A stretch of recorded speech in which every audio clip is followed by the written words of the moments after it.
Questions without notice. The Leader of the Opposition. I thank the Prime Minister for that expression of bipartisanship on this issue, and the fact is that the House is very much united in this. And my question is addressed to the Prime Minister. Does the Prime Minister agree with the Father of the House, the Liberal member for Menzies, who said today, and I quote, "If you can't govern yourselves, you can't govern the country"? Good point, Kev. Members on both sides, the Prime Minister has the call. Thank you, Mr Speaker. I can assure the House that this government is united on the need to lower taxes, Mr Speaker. I can assure the House the government is united on the need to build infrastructure as we are, that we are united on the need, Mr Speaker, to build the dams that is climate action now, Mr Speaker.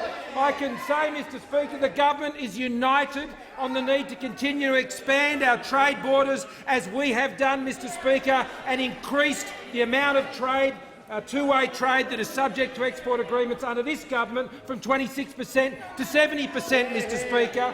I can say absolutely, Mr Speaker, that this government is united on the need to bring our Defence Force funding and spending to 2% of GDP, Mr Speaker. The Leader of the Opposition on a point of order. Yes, Mr Speaker. I didn't ask whether the government was united. No, you go to the point of order. We know the answer to that, Leader of the Mr. Opposition, Speaker. resume his seat. I asked him whether he agreed with the comments of the member for Menzies. So that last bit wasn't broadcast because I asked the Leader of the Opposition if he was rising on a point of order, and he has not stated what the point of order is. And I'm going to give the Leader of the Opposition an opportunity to state what his point of order is, not to restate the question. Okay? I've got relevance, Mr Speaker. We didn't ask about the unity of the government. We know the. I'm just going to say to the Leader of the Opposition, and I'm still pondering this about whether the question's strictly in order, but being the generous person I am, I'll refer you to. Oh, well, they don't have to be generous if you're going to complain. I mean, I'm just going to say I've made the point before when questions of this sort of wide-ranging nature are asked. You can't demand the responder simply give a yes or no answer.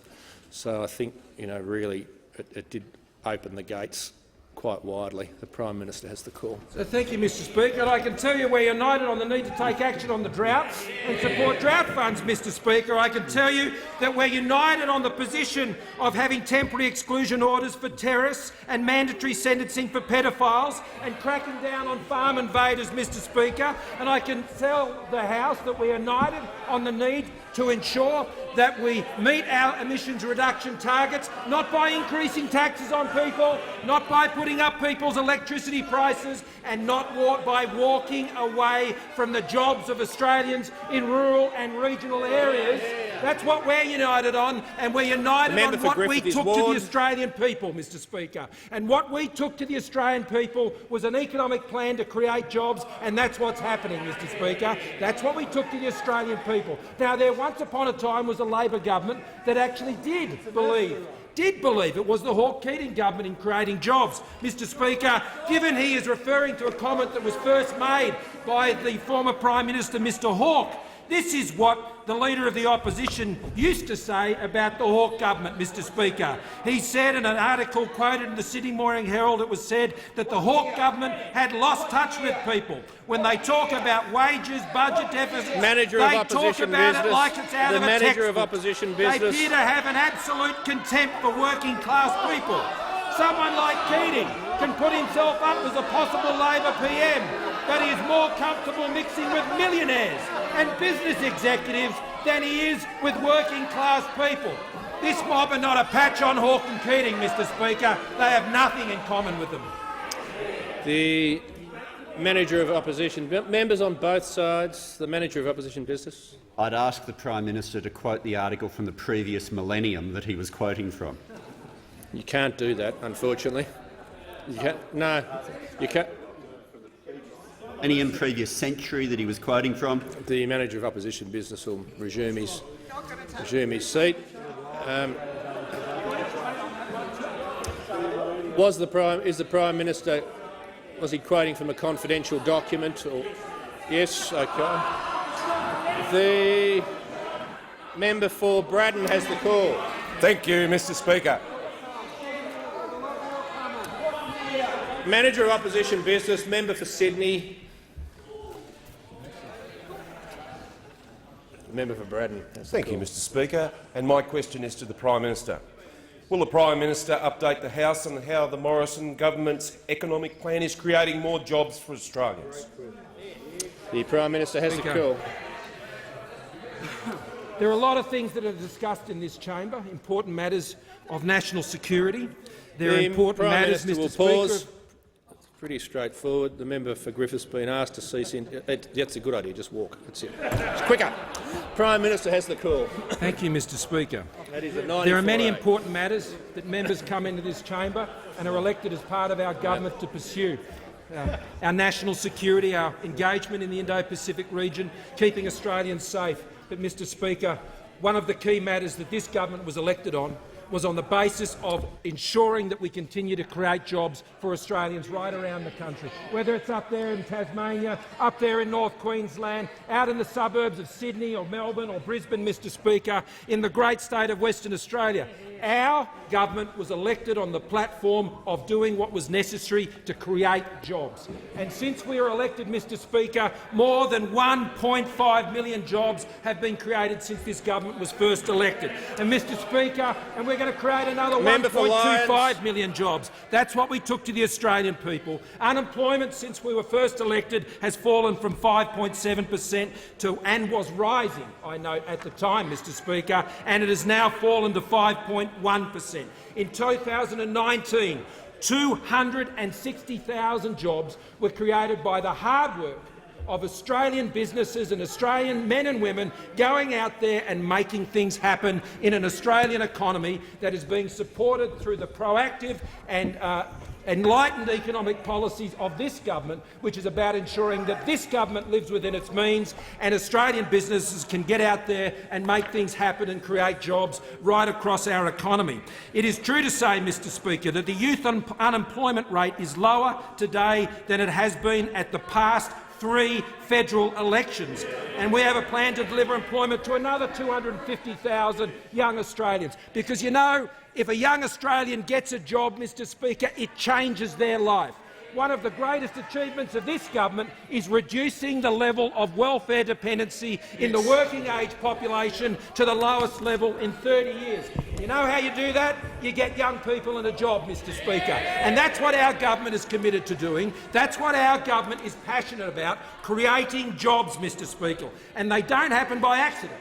They happen by getting the tax burden down. They happen by ensuring that the government lives within its means. They happen by rolling out $100 billion infrastructure plans, Mr Speaker, ensuring we're delivering the projects on the ground. It happens by expanding our trade borders. It happens by investing in skills education and making that a priority as we took to the last election. It happens through projects which was opposed by those opposite, called the Youth Path, which get people into jobs and give businesses the opportunity to put people in regional areas into jobs. Our government's about jobs, Mr Speaker. The opposition spends each day talking about petty politics. The Prime Minister's time has concluded. The member for Rankin has the call. Thank you, Speaker. My question is to the Treasurer. Why does the Treasurer pretend that weakness in the economy is entirely due to the fires and coronavirus, when before they hit, this Liberal government was already presiding over weak and slowing growth with a 1 in front of it, stagnant wages growth, high underemployment, declining business investment and falling productivity, well below average consumer and business confidence, and record net debt and record household debt? The Treasurer has the call.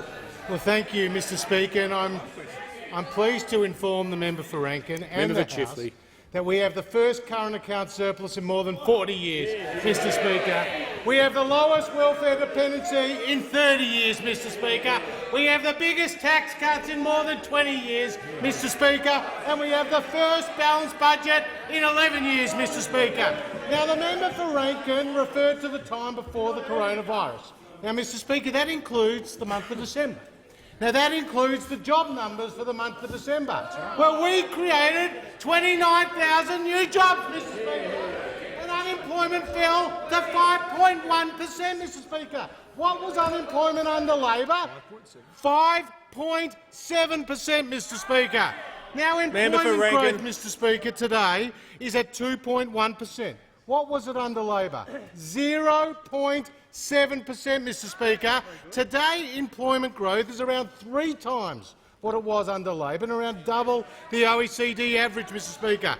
Under Labor, the gender pay gap was 17.2% and rising.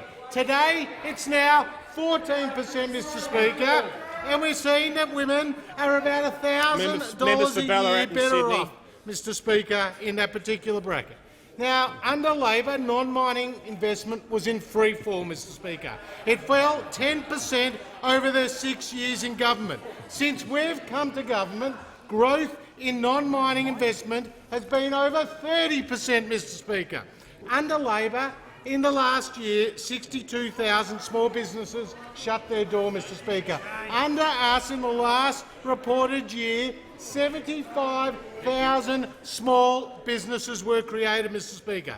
Under Labor, living standards, as measured by real net national disposable income per capita, had fallen by 1.2%, and they are 3.3% higher through the year today, Mr Speaker. And under Labor, in their last 4 budget outcomes, the budget deteriorated by about $80 billion, whereas our last 4 budgets we've seen an improvement of over $10 billion, Mr Speaker. So growth continues under the Australian economy. We've seen more jobs created, and under Labor you'll always see higher taxes and fewer jobs. The member for Mallee. My question is to the Deputy Prime Minister and Minister for Infrastructure, Transport and Regional Development. Will the Deputy Prime Minister inform the House how the Morrison-McCormack government is building resilience in regional Australia, and is he aware of any alternatives? The Deputy Prime Minister has the call. Yeah, thank you, Mr Speaker. And resilience is a very important word, and the people of Mallee are very resilient, Mr Speaker, and they need to be. Regional Australia, Mr Speaker, can be its best self, and it will be under the policies and under the development that we're putting into it, Mr Speaker, as Liberals and as Nationals. And the Sunraysia Modernisation Project number 2, Mr Speaker, is delivering for the people of Mildura, the Sunraysia area. I see the member for Watson nodding. He says it's a good project. It is, and that's why we backed it. That's why this $6 million project is creating 33 full-time equivalent jobs. That's why it's going to improve the amount of table grapes grown in the Mildura, the Sunraysia area. That's why it's going to indeed increase citrus. It's creating jobs. It's creating confidence, optimism, hope.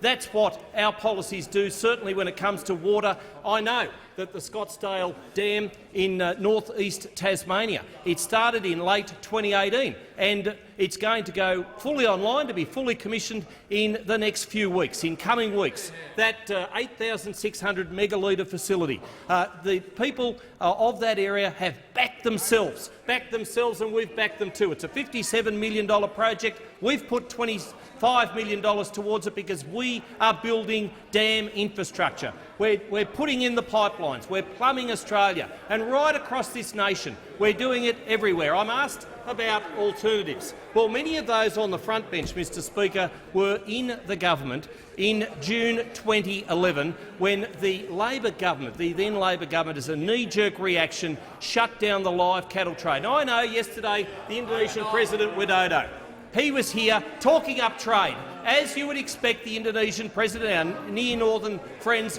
would be. And those people opposite who were in that government at that time, as a knee-jerk reaction to a television program, shut down the live trade just like that, overnight, didn't even bother to pick the phone up to the Indonesian government and say that they were doing it. They just shut, and there are people in Northern Australia and Western Australia who still are not back in full employment because of that decision made by many of those opposite in that particular government. Well, we don't make decisions like that on a whim. We are clear practical, pragmatic thinkers. We are certainly there for regional development, and we're getting the job done. We don't make knee-jerk reaction decisions to television programs. We get on with the job of building the irrigation needs projects for the people of Sunraysia and Mildura and elsewhere across this nation. We're in there fighting hard as part of the $100 billion infrastructure program right across this nation. And you're all benefiting from it. You should get on board and talk it up. The Deputy Prime Minister's time has concluded. The member for Rankin. Thanks, Speaker. My question is to the Treasurer. Can the Treasurer confirm that since the election, the government has downgraded its own forecasts for growth? The IMF and OECD have downgraded Australia's growth forecasts more than other advanced economies. The Reserve Bank has downgraded its forecast for growth 3 times. Why has the government refused to provide support to an economy that was already floundering even before the bushfires and coronavirus hit? The Treasurer has the call. Thank you, Mr Speaker. I can confirm to the House that the International Monetary Fund has the Australian economy growing faster this year than the United States, Canada, Japan, France, Germany, the United Kingdom, Mr Speaker. Now, the honourable member— Members on my right. Talk down the economy. They like to talk down Australia. Deputy Prime Minister. That's a very good point, Mr Speaker. Now, Mr Speaker, the honourable member asked the support that we were giving to the Australian economy. Well, I can confirm in the mid-year economic and fiscal outlook, which was released just prior to Christmas, we announced the bringing forward of $4.2 billion in funding and spending on infrastructure, Mr Speaker. And we announced more than $500 million extra for aged care, Mr Speaker. And since the election, we've announced about $1.3 billion of commitments over and above what had previously been announced in relation to responding to the drought, Mr Speaker. And those on this side of the House knows that we announced a $2 billion National Bushfire Recovery Fund, which was on top of the payments and allowances which we provide from the Commonwealth through the states. Now, that $2 billion was announced without increasing taxes, Mr Speaker. But it was announced without increasing taxes. And I remind the House that today unemployment is at 5.1%. When we came to government, unemployment was 5.7%, Mr Speaker. I remind the House that employment growth today is at 2.1%, around 3 times what it was under the Labor Party, Mr Speaker, and around twice the OECD average. Now, Mr Speaker, I refer to the real minimum wage, Mr Speaker. It has gone up every year under the coalition, Mr Speaker, whereas under the Labor Party it went down in 3 out of their 6 years in office, Mr Speaker. So the Labor Party, they're in favour of higher taxes, they're in favour of fewer jobs, they're in favour of stronger unions. What we are in favour on this side of the House is more jobs, lower taxes and a stronger Australian economy. The member for Clark. Speaker, my question is to the Prime Minister. Prime Minister, Hobart is the most bushfire vulnerable capital city in Australia, and there's still the possibility of dangerous bushfires this summer and autumn. Indeed, University of Tasmania pyrogeography and fire science Professor David Bowman has likened Hobart's fire threat to playing Russian roulette with a half-loaded chamber. Prime Minister, can you assure my community that the federal government has adopted a forward-leading approach, is liaising closely with the Tasmanian government and has Commonwealth resources pre-positioned and ready to respond? Moreover, will the federal government seize the opportunity for an apolitical climate change policy reset and allow the coalition a free vote on the member for Warringah's climate change bill? The Prime Minister has the call. Thank you, Mr Speaker, and I thank the member for his question. And I can assure him, yes, we have adopted a forward posture when it comes to the bushfire risk in Tasmania, and I particularly want to take this opportunity to put on record my great thanks to the former Premier, Will Hodgman, a great Premier of Tasmania, through whom most of that summer I was working with very closely before he announced his retirement, and I am now working closely with the Premier, Peter Gutwein, on exactly the same issues, Mr Speaker. And I can assure the member that the Commissioners and Chief Officers of the Strategic Committee and their emergency meetings had met on 9 occasions. That it is drawn together by the Director-General of the Emergency Management Australia, who chairs that meeting, and the Tasmanian Chief Officer and or their deputy has been represented at all of those meetings that have been conducted over the course of this terrible season. The Director-General of the EMA has also been in regular contact with the Chief Officer, Chris Arnold, on several occasions to ensure that they're absolutely factored into their pre-planning and decisions and the advice that they're providing to the federal government. I can also advise that the Australian Defence Force established a joint task force responsible for Tasmania and South Australia on the 3rd of January 2020, and it was then responsible for deploying personnel in response to the compulsory call-up, the first ever in response to a national bushfire crisis that has been implemented by a federal government. Joint Task Force 1111 is based on South Australia and Tasmania's 9th Brigade, and a reserve unit was spread across both states and commanded by Brigadier Damien Cantwell. An ADF emergency support force was stood up in Tasmania responding to JTF 1111 that was based in South Australia.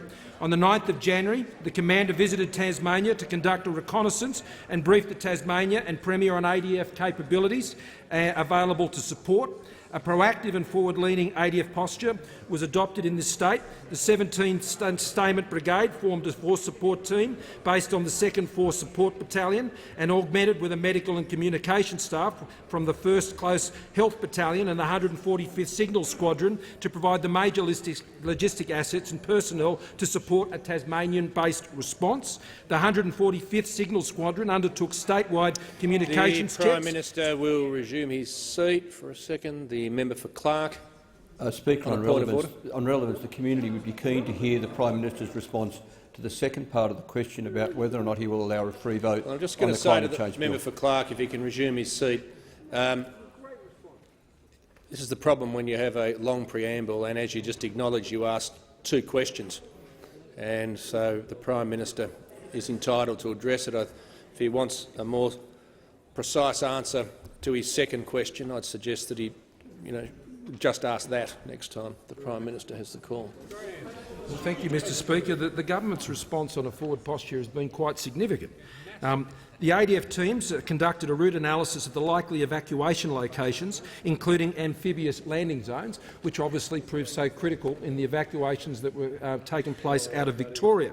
Briefings on ADF capabilities available to state authorities were provided by the Commanding Officer of the 12th and 40th Royal Tasmanian Regiment and Commanding Officer 2 Force Support Battalion to the state and regional emergency committees. A detailed planning was also undertaken for a number of potential evacuation scenarios. The Prime Minister's time has concluded. The member for Longman. Thank you, Mr Speaker. My question is to the Treasurer. Will the Treasurer update the House on how the Morrison government's responsible budget management is providing tax relief to families in my electorate of Longman, while ensuring the economy remains resilient in the face of future challenges? Is the Treasurer aware of any threats to this approach? The Treasurer has the call. Thank you, Mr Speaker, and I thank the member for Longman for his question, but also for his extensive experience in small business. Yeah. Mr Speaker, he understands that small business is the backbone of the Australian economy, and he was talking to the small businesses across his electorate, including in Caboolture, and they were saying that in the lead-up to last year's election, fear of a Labor Party victory saw the phones go silent, Mr Speaker. But after the Coalition's victory, they have been as busy as ever, Mr Speaker, in Caboolture, including the removal business that has bought a $120,000 truck, Mr Speaker, including the garage and shed business that has employed a new crew, Mr Speaker.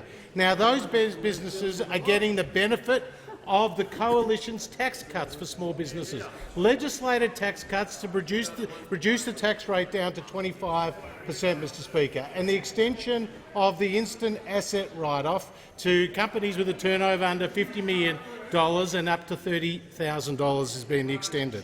Now, Mr Speaker, the tax cuts that we've provided, including the income tax cuts, have seen more than 8 million Australians receive more than $6 billion in the first 6 months of those legislated tax cuts. And this is helping to create 1.5 million new jobs since we came to government, Mr Speaker, and bringing that unemployment rate down from 5.7% to 5.1% it is today.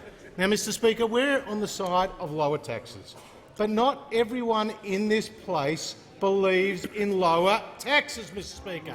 At the last election, those opposite promised $387 billion of higher taxes and to whack the so-called top end of town, the retirees, the mums and dads, the family businesses. So you can imagine my surprise when I saw that the Leader of the Opposition was interviewed by Andrew Connelly on Sky News, and he was asked a very direct question. Would you envisage no new taxes? Here was his big chance to learn the lesson of the last election. This is what he said. We will consider them in terms of what revenue are required, Mr Speaker. But for Labor, there is never enough revenue, Mr Speaker. Andrew Connelly asked, would you envisage no increase in taxes? Here was the Leader of the Opposition with his big opportunity to rule them out, and he said, I'm not about to make those sorts of announcements, Mr Speaker. Well, the Leader of the Opposition knows that the Labor Party can't manage money. And when they can't manage money, they come after the Australian people's money. The Labor Party took $387 billion of higher taxes to the last election. It's still on their books, and the Labor Party will always be the party of higher taxes. The member for Sydney. The member for Rankin. Thanks, Speaker. My question is to the Treasurer. Last week, the Reserve Bank said very low levels of investment are a very significant issue for the Australian economy.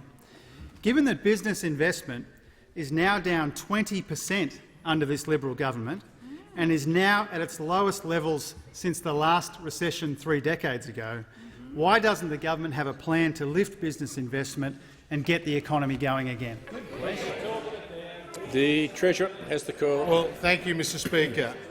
Under the coalition, investment outside the mining sector has increased by 34% since we came to government, Mr Speaker. Under Labor, investment outside the mining sector fell by 10% during their time in office. Now, Mr Speaker, the member for Rankin refers to the Governor of the Reserve Bank. Now, the Governor of the Reserve Bank made a very interesting speech last week, and what he said was that the fundamentals of the Australian economy were, in his words, very strong, Mr Speaker. That is what he has said. The strong fundamentals include world-class endowments of natural resources, a highly skilled and innovative workforce, an established and predictable regulatory system, sound public finances, a diverse and growing population, and being well placed to benefit from the strong growth in Asia, not just in China, but also in the countries of Indonesia and India, Mr Speaker. So this is what the Governor of the Reserve Bank of Australia said. So we have a lot to feel fortunate about. We enjoy a set of fundamentals and a standard of living that few other countries enjoy. It's important that we do not lose sight of this. So why is it only the Labor Party who's constantly talking down the Australian economy, Mr Speaker? The Governor of the Reserve Bank is saying how strong the fundamentals. It's because the Labor Party are only interested in the politics of the economy, not the jobs that the economy creates, not in boosting the livelihoods of hard-working Australians. The reality is, Mr Speaker, when we came to government, we inherited a budget that was in a mess. $48.5 billion, around 3% of GDP, was the deficit that the Labor Party bequeathed the Australian people and the coalition. Well, we have seen over the last 6 years a turnaround so that we have now delivered the first balanced budget in 11 years, Mr Speaker. When we came to government, unemployment was 5.7%. Today, it's 5.1%. As the Prime Minister has said many times, including yesterday, when we came to government, 2 free trade agreements covered two-way trading relationships. The Treasurer will resume his seat. Member for Rankin on a point of order. Yeah, relevant speaker. If he doesn't have a plan for business the investment, member he for should just say Rankin will resume so. his seat. The member for Rankin, that was not a point of order. The Treasurer has the call. Thank you, Mr Speaker. Our plan for business is creating more jobs, including through free trade agreements, and yesterday was a historic day, including through lower taxes for small businesses and for income earners, including from a 10-year, $100 billion rolling infrastructure program. Only those on this side of the House will reduce people's taxes and create more jobs. Just before I call the next question, member for Parramatta's not helping. Leader of the Opposition, I'm just trying to address the House. Just going to say, with points of order, I've made the point before, frivolous points of order, I'm not going to allow. And if that practice continues, it's happened a couple of times, what I'll do is take the approach former Speaker Jenkins did, and that is simply rule on the point of order without hearing from the member. I think it's not a great path to go down, but if you leave me with no alternative, that's what I'll do. And if you want to know how that worked, you can ask the Minister for Home Affairs. He was the subject of it in opposition. The member for Moncrieff. Thank you, Mr Speaker. My question is to the Minister for Energy and Emissions Reductions. Will the minister outline to the House how the Morrison government is lowering energy prices for hard-working Australians while not increasing taxes? Is the minister aware of any alternative approaches?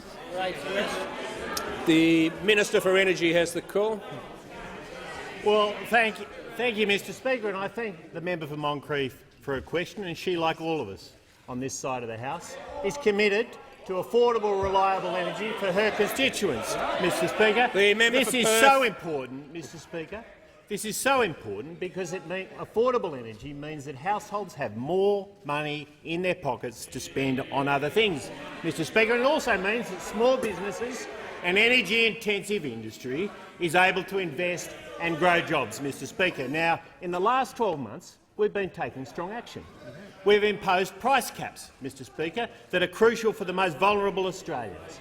We're encouraging new supply into the market through the Underwriting New Generation program and the Retailer Reliability Obligation.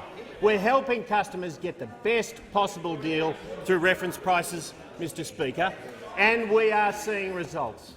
Because for the last 4 consecutive quarters, Mr Speaker, for the first time since the CPI began, we have seen electricity price reductions, which have totalled 3.5% reduction in retail prices. Now, Mr Speaker, it goes much further than that.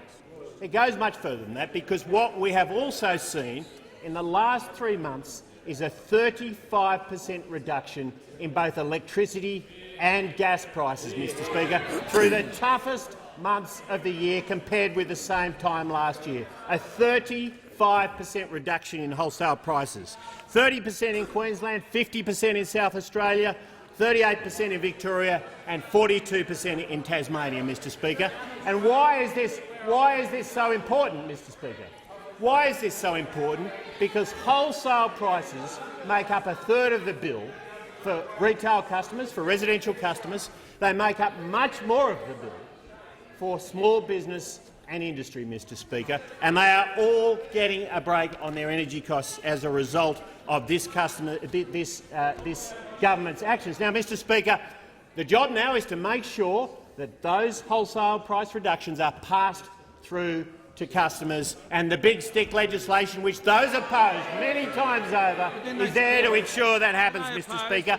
But, Mr Speaker, worse than that, at the last election, those opposite took to the Australian people economy-wrecking targets that would raise the price of electricity and raise the price of gas for all Australians, and the Leader of the Opposition has now declared those policies were a mistake, Mr Speaker, were a mistake. The member for Hindmarsh's policies were a mistake.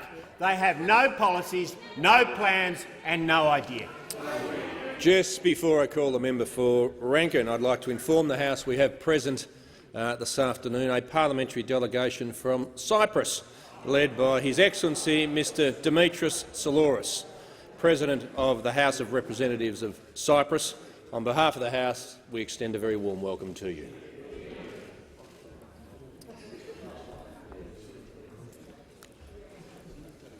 The member for Rankin. Thanks, Speaker. My question is to the Treasurer. It follows his earlier answer about public finances. Can the Treasurer confirm that net debt has just reached a new record high and that most of that is Liberal debt accumulated under the Abbott-Turnbull-Morrison government?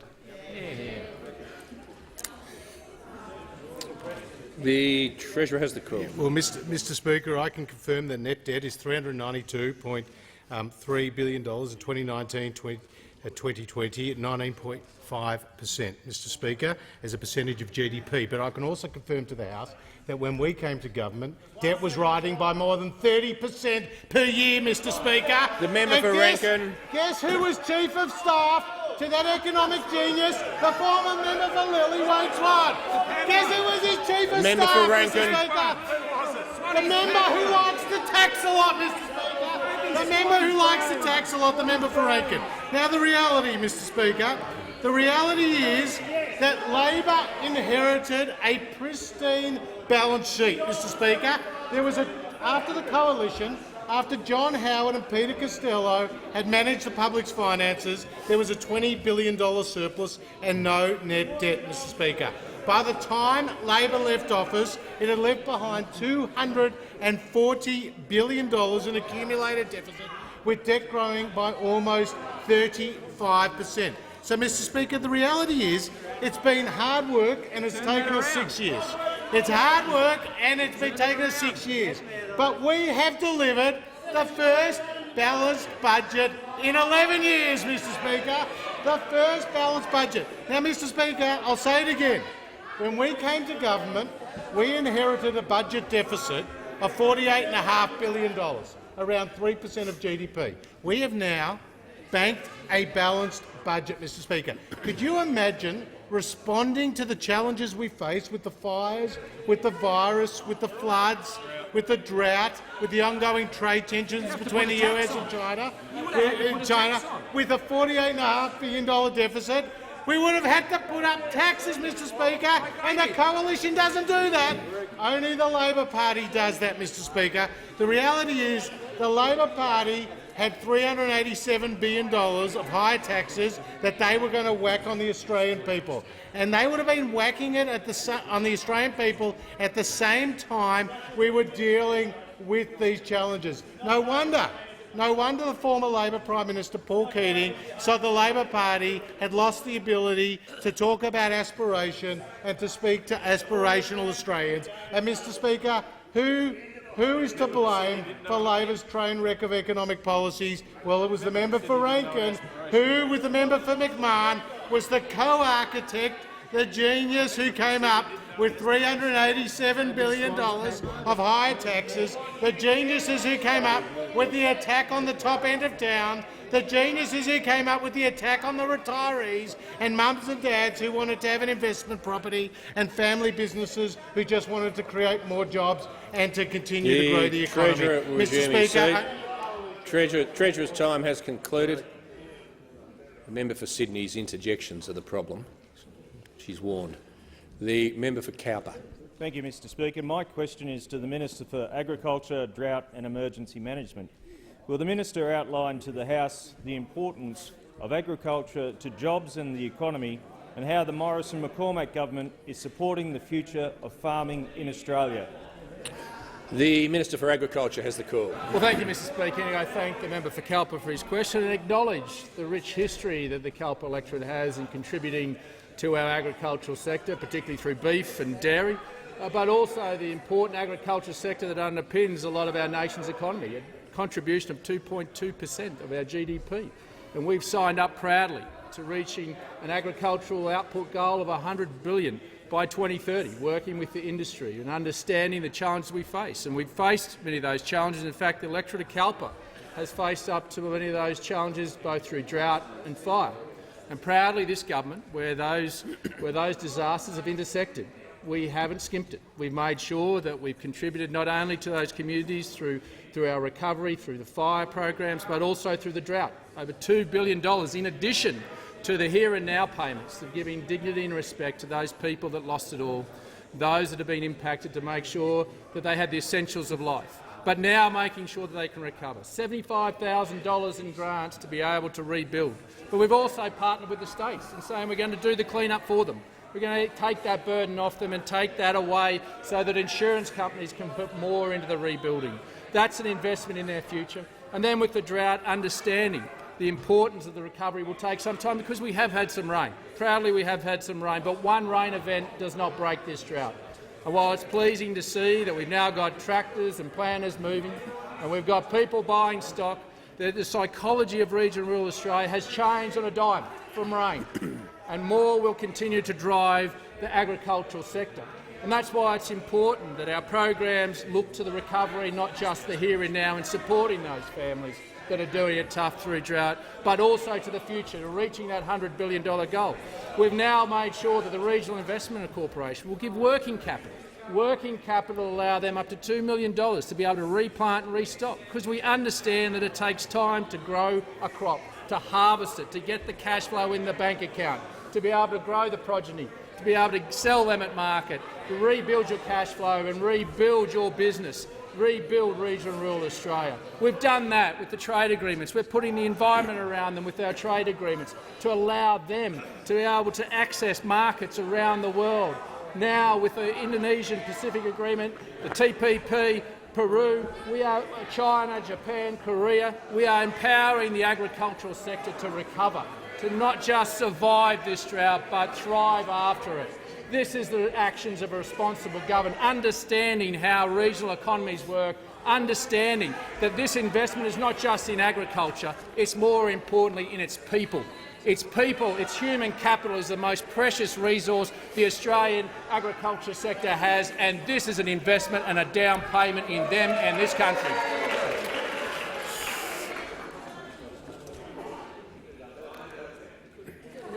I just say to those members who were holding up bits of paper at the end, it's a sure way to be ejected under Standing Order 94A.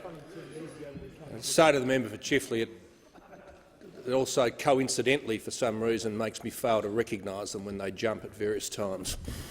The member for Macquarie has the call. Thank you. Thank you, Speaker. My question's to the Prime Minister.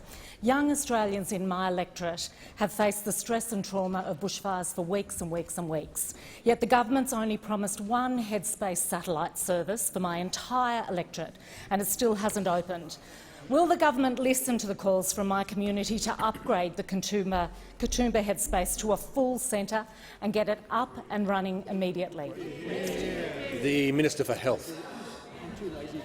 Thank you very much, Mr Speaker, and I want to thank the member for her point. Only yesterday I met with Pat McGorry, as well as spoke with the head of Headspace for Australia, Jason Trethowan. We discussed a number of needs across Australia, and whilst they didn't raise this one, I can say that this is one of 30 new services which the government is funding.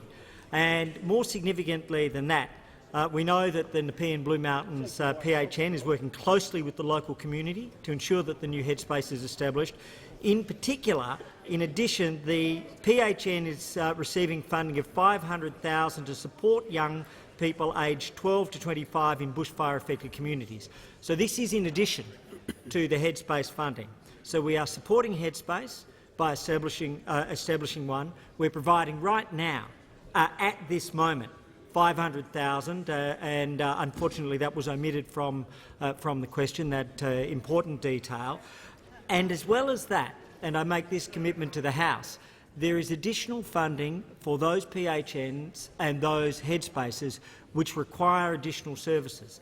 If demand exceeds what is provided for, then we will provide that additional funding. So that will be demand-driven in the case of Katoomba. So it's one of 30 around the country. It's supplemented by $500,000 specifically for the PHN. Again, I realise that that was an omission from the question, and as well as that, the commitment is,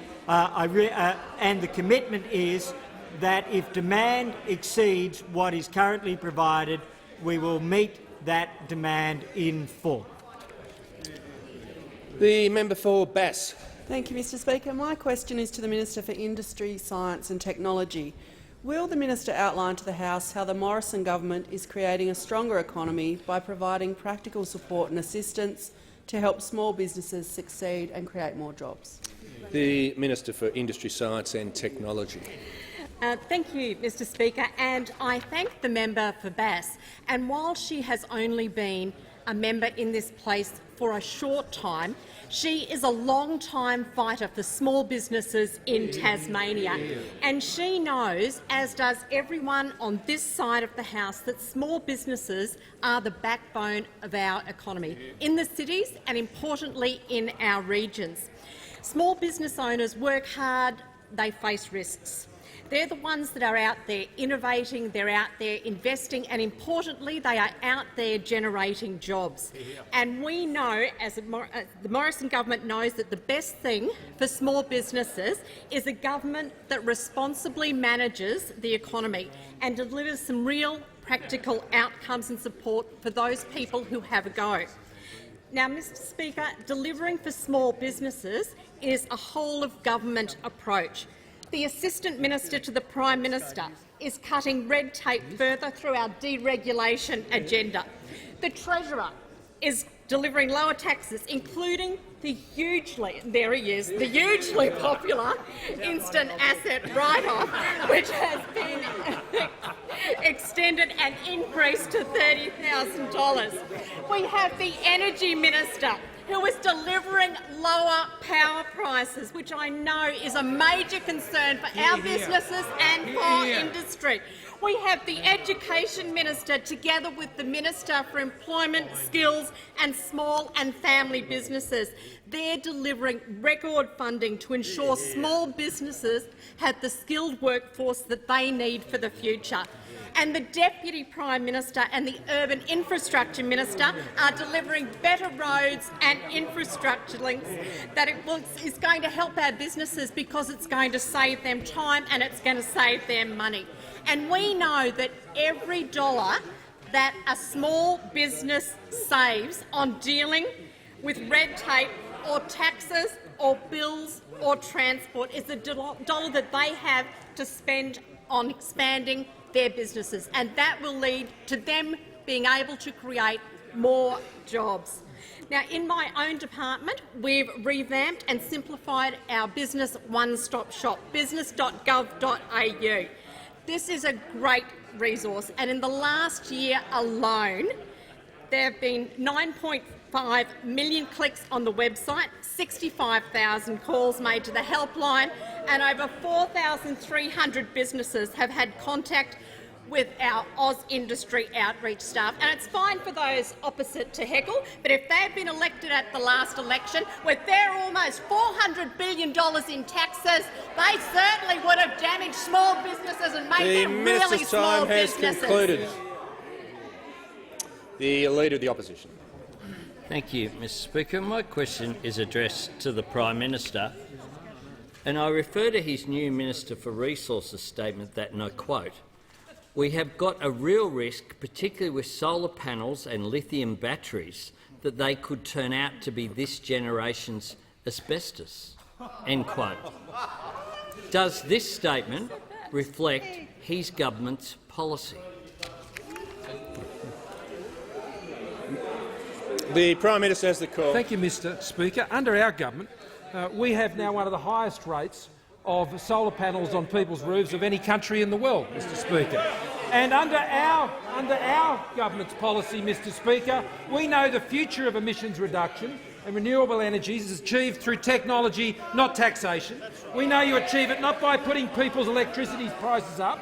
We know you don't put more taxes on it. And we know you don't wipe out jobs in regional Australia because of the approaches that those opposite would have applied to the Australian people had they been elected at the last election. What we have in the Minister for Resources in Northern Australia is an electrical engineer, Mr Speaker. And, Mr Speaker, he could write on a postage stamp what the Leader of the Opposition would know about this issue compared to the new Minister, Mr Speaker. Now, Mr Speaker, in the Minister for Resources, we have someone who understands the importance of our resources industry. The Prime Minister will resume his seat. The Leader of the Opposition on a point of order. Mr Speaker. No, just members on my right. The Leader of the Opposition on a point of order. on relevance. It was a very specific question. It was about whether the comments that solar panels and lithium batteries are this generation's asbestos. Is that government's policy? The Leader of the Opposition will resume his seat. It is a specific question. The Prime Minister has been entitled to a preamble and is entitled to address what the government's policy is. He's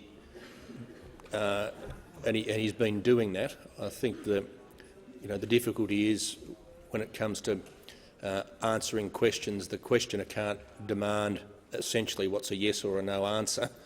And in asking, does this represent the government's policy, the Prime Minister is entitled to say what the government's policy is. And I'm listening to him very carefully, but beyond that and the specifics of the question, he can't stray into other areas. Thank you, Mr Speaker. And I can confirm that the small-scale renewable energy technology package remains part of the government's policy and will continue to remain part of the government's policy, Mr Speaker. And the Minister for Resources, and I've asked about comments by the Minister for Resources, and I quote the Minister for Resources, he has a lot of common sense. He says, "As an electrical engineer, I can tell you solar panels don't work in the dark," Mr Pitt told the ABC. Well, that's a simple statement of fact, Mr Speaker. Members on my left. We can't have the entire Australian economy be reliant on the weather. Members said, on my Mr. left. Speaker. Otherwise, we'd only be working between 11 a.m. and 3 p.m. in the afternoon if it's just on solar. You won't do anything in the dark. The Minister for Resources is making a point which seems lost on those opposite, that if you're putting all your eggs in one basket on intermittent renewals, you cannot support jobs in heavy industry, Mr Speaker. Now, the Leader of the Opposition needs a GPS to explain his policy, Mr Speaker. He's got one policy on climate in North Queensland and another one down in Melbourne, Mr Speaker, just like the former member for Maribyrnong. He needs a location services enabler to define the climate policy of the opposition. Mr Speaker, they can't even tell you what their 2030 target is. And if you ask the Deputy Leader of the Labor Party, so normally so eloquent at this dispatch box, as he comes and gives each audition without notes, you ask him about coal, Mr Speaker, and his tongue wraps around his head. Prime Minister, the member for Isaacs is warned he's not going to bellow at me, and I've warned him before about his incredibly loud voice, and it just penetrates my ear. If you keep going, I'll be deaf in this ear, then I won't hear anything you say.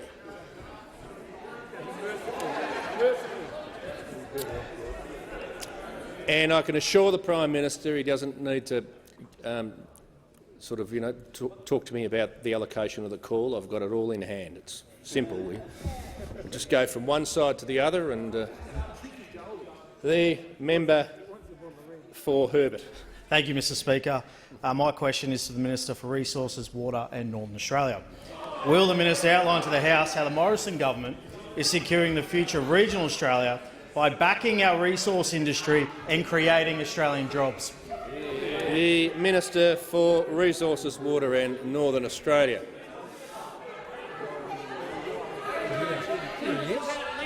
Well, thank you for the call, Mr Speaker, and it's great to be back. Can I thank the member for Herbert for his question? And how good is the member for Herbert? And what the member for Herbert knows, and I know, is how important the resources sector is to this country. He knows how important the resources sector is for jobs. He knows how important the resources sector is for growth in our economy. Now, Mr Speaker, as you know, I'm an engineer. I do tend to like numbers, and the numbers for the resources sector are incredibly important. $281 billion. Members on my left. $281 billion into the economy. The Minister will pause for a second. Members on my left. The member for Maribyrnong.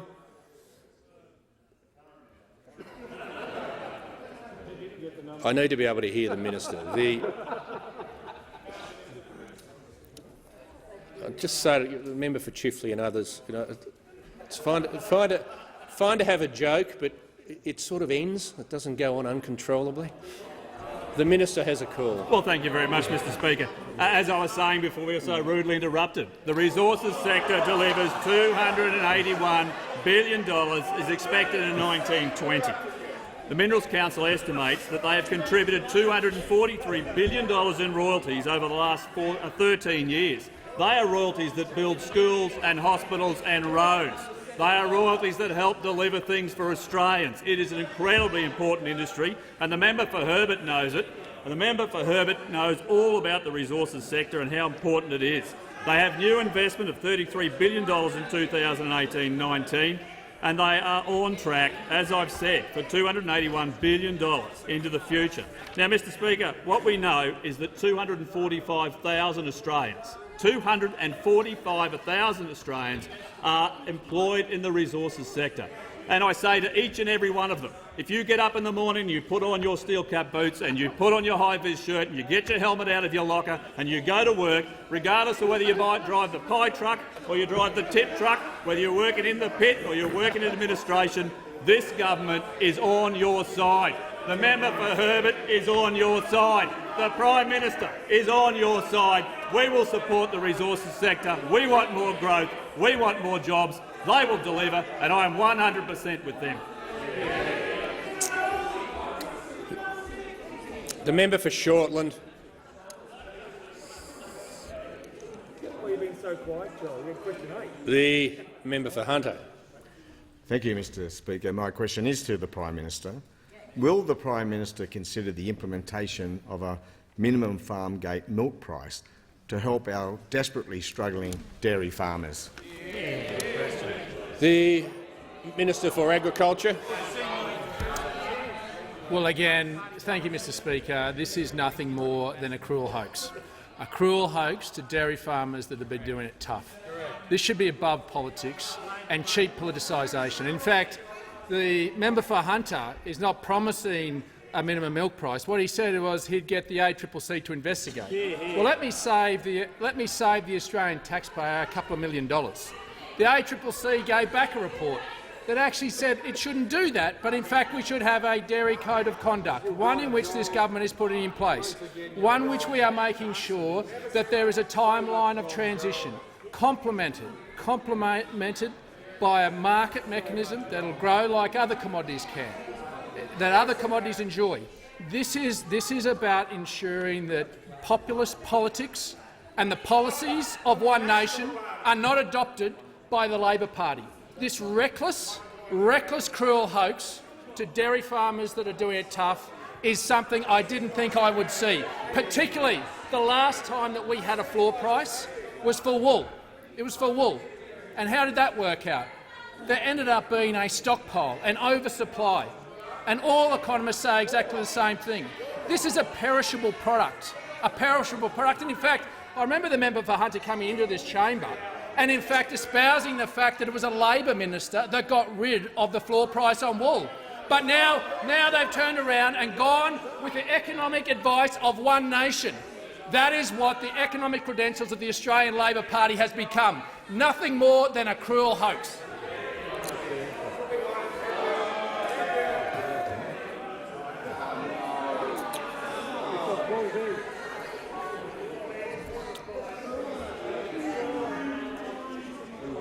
Member for McEwen. The member for Stirling. Thank you, Mr Speaker. My question is to the Minister for Defence Industry. Will the Minister outline for the House how the Morrison government is building a stronger defence industry and creating more Australian jobs?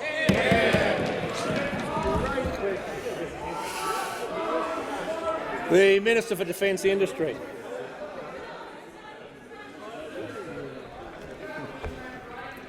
Thank you, Mr Speaker. Thank you. And thank you to the member for Stirling for his question. And I'd also like to take the opportunity to thank him for his outstanding former service to the ADF and also for his strong passion for the defence industry, Mr Speaker. Mr Speaker, because we have a strong economy, the Morrison government is investing a record $200 billion in our defence capability. This is creating jobs and backing small business right around the country. In the last financial year alone, $8.1 billion worth of defence contracts were awarded to Australian small and medium-sized businesses, Mr Speaker. Mr Speaker, just last week I had the pleasure, together with the member for Capricornia, together we announced some $125 million contract for upgrades to the Shoalwater Bay training area in northern Queensland. A significant contract, Mr Speaker. In fact, 80% of the work under that contract will go to local industries, with $70 million flowing to those local companies, creating some 220 jobs right across Mackay, Gladstone, Emerald and Rockhampton. And recently I joined Lurson Australia at an event in Perth to recognise the Australian small businesses that are contributing to the build of the 12 offshore patrol vessels. Here, Mr Speaker, I had the great pleasure to meet representatives from around 100 small and medium-sized defence businesses that are part of the build of our offshore patrol vessel project. And in a win for the Tasmanian defence industry, Taylor Brothers Marine were recognised for their contribution to this $3.6 billion project. Mr Speaker, as part of Taylor's $89 million contract, they will design, produce and install the accommodation spaces for all 12 of the OPVs. Penske Power Systems were also represented at the Lurson event. Penske has been contracted to supply the MTU engines for all of the 12 OPVs. It's small, highly skilled businesses like Taylor's and Penske, Mr Speaker, that are contributing to the creation of over 1,000 jobs on the OPV project. We're delivering thousands of jobs right across Australia, opening up new opportunities in the defence industry, and we're building new skills and sovereign capability. Our policies are backing small businesses to help us deliver $200 billion worth of defence capabilities. Mr Speaker, with the time remaining, I'd just like to draw to the attention of the Australian small business community that our government has just announced the beginning of the Land 400 Phase 3 roadshows. This program, worth up to approximately $15 billion, will create Aussie jobs and opportunities for many small businesses who aren't already in the defence industry, as we deliver our 450 infantry fighting vehicles for our ADF men and women. The member for Hindmarsh. Thank you, Mr Speaker. My question is to the Prime Minister. The proponents of the Collinsville coal power plant have said it will require a taxpayer indemnity from carbon risk, which the Australian Industry Group says could cost taxpayers $17 billion. Will the Prime Minister provide that indemnity? The Prime Minister has the call. Thank you, Mr Speaker. Our government believes in jobs. We believe in jobs in North Queensland, we believe in jobs in northern Tasmania, we believe in jobs in Western Australia. Mr Speaker, and right across the country we believe in jobs, and we believe in ensuring that manufacturing continues to be able to get access to the reliable power it needs to ensure that they can support jobs and livelihoods into the future. So, before the last election, Mr Speaker, our government committed to undertake to look at what the reliable power generation options were to support heavy industry in North Queensland. And that review, Mr Speaker, then led to the series of options that were put before the government, which the government has agreed to support undertaking feasibility studies for, to assess those options and how they can support jobs in North Queensland. Now, Mr Speaker, we are technology agnostic when it comes to ensuring we have reliable power generation in this country. We want to ensure that electricity prices come down, not go up. We want to ensure the lights stay on, not go off. We want to ensure that industries, whether they be in North Queensland or anywhere else, that provide the livelihoods for Australians, continue to be maintained. And we will assess the options which support those jobs. The simple question I have for those opposite, No, Mr. the Prime Speaker, Minister will resume his seat. The Manager of Opposition Business on a point of order. Yeah. On direct relevance, Mr Speaker, the question goes specifically to the indemnity and the taxpayer-funded indemnity. It's in two parts. Both only go to that point, and that's the one point the Prime Minister hasn't touched. I do have to say that I agree with that, and the Prime Minister's had more than a preamble, but the question was very, very specific indeed. And whilst the Prime Minister is entitled to talk generally at the start of his answer, he needs to either come to that question, but he certainly can't have a question for the others, for the opposition. The member for Dawson on a point of order. Well, the point of order is that the question is purely hypothetical. There is no carbon price unless they're proposing to bring in a new tax. I thank member for Shortland.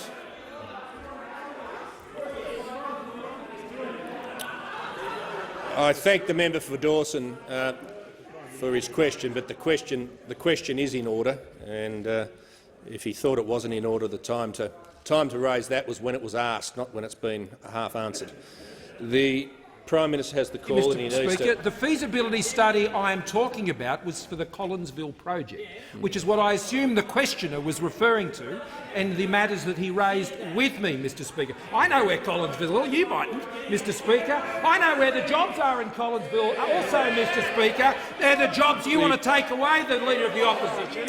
That's what the Leader of the Opposition... Mr. Speaker, I was simply responding to the interjection, and I will cease doing that. But, Mr. Speaker, we have committed to the feasibility study on the Collinsville project. Mr. Speaker, we have not considered anything beyond the feasibility study. Prime Minister, no, I'm not going to hear from the Manager of Opposition Business.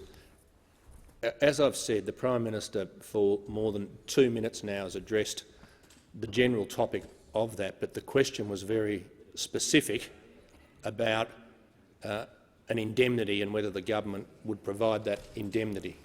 And the Prime Minister's in... Sorry? I've actually got a copy of the question because we take notes, and so that's why I'm being very. It was a very specific question. The Prime Minister's been entitled to have a preamble. He's gone well beyond the normal preamble, and he needs to address himself to the specific part of the question or wind his answer up. Mr. Speaker, what I was seeking to do was to say that the feasibility study of the Collinsville project is what the government has committed to undertake. The matter that the member has raised with me in this question is not currently before the government. It's not currently before the government, Mr. Speaker. It's not before us. What I know, Mr. Speaker, is our government will always stand up for jobs, and the Leader of the Opposition wants to have his each way on every bet. And when it comes to resources industry in North Queensland and the jobs of North Queenslander, he's nowhere to be found. Will resume his seat. The Manager of Opposition Business. Yes, I'm about to go to the next question. Okay. The member for Sturt. Thank you, Mr. Speaker. My question is for the Minister for Education, representing the Minister for Trade, Tourism and Investment. Will the Minister please update the House on what the Morrison government is doing to secure new trade opportunities for Australian businesses and how this is creating more Australian jobs? The Minister representing the Minister for Trade. Thanks, Mr. Speaker, and can I thank the member for Sturt for his question, because he knows that trade means jobs. Australia has 13 free trade agreements in force, another 2 that are concluded but not yet in force, including the historic agreement with Indonesia. And we know what that is going to do to help build trade between Indonesia and Australia and create more jobs. 4 are being negotiated, and there's a prospective UK-Australia agreement in the pipes, which will also be incredibly important given Brexit.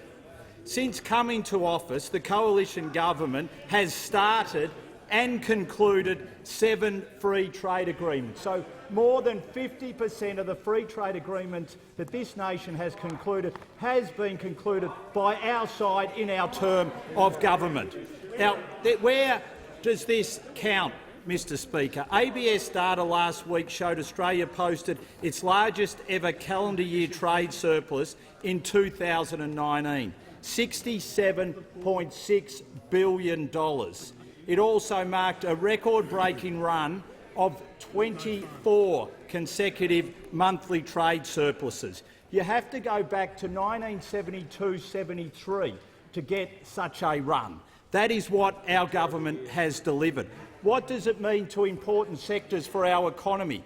Resources up over 17%, manufacturing exports up over 9%, rural exports up $225 million to almost $48 billion. And what about for our services export, which grew by 8.9%? For the first time, our services export are over the $100 billion mark.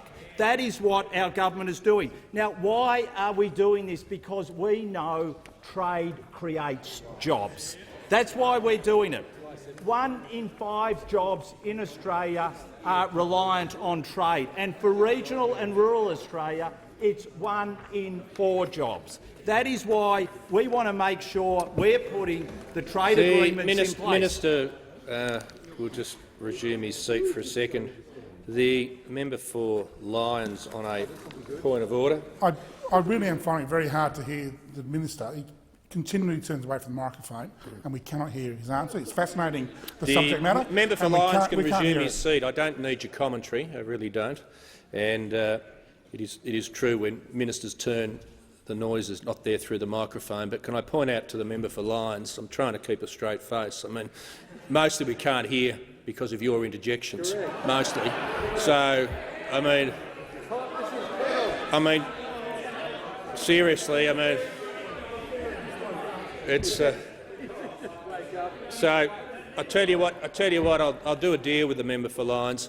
He can never interject again, and I'll make sure ministers speak directly into the microphone. The minister has the call. That sounds like a good deal, Mr. Speaker. And, Mr. Speaker, just so I can get back, because this is incredibly important how this government is focusing on jobs. 53,000 businesses in our nation are now exporting, and that includes 46,000 small businesses. They're exporting. That's up 18.5% since 2014. We're focused on jobs. You can be cynical on that side, you can smirk and be smarmy and smart. Over this side, we're focusing on the Australian people and creating jobs through trade, and we're proud of it. Has concluded. The Prime Minister. Thank you, Mr. Speaker. I ask the further questions be placed on notice. I thank the